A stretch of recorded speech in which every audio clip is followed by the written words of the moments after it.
Assalamualaikum warahmatullahi wabarakatuh.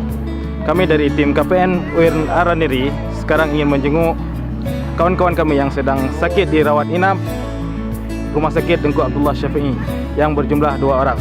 Mereka terkena penyakit mencret.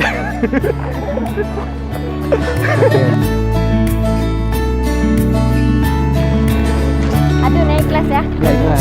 Aduh, naik kelas kali. Mana? Siapa sakit?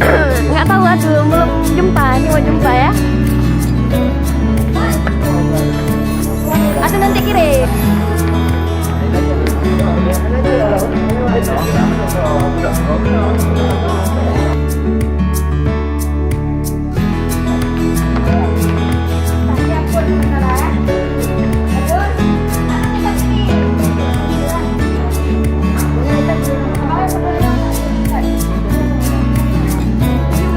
Siapa namanya?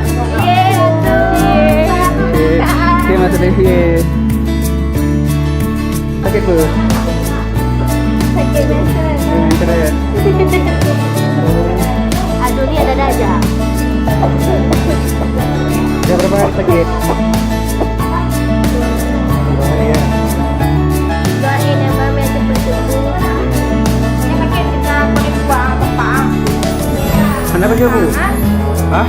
Kenapa dia bu? Mana ya?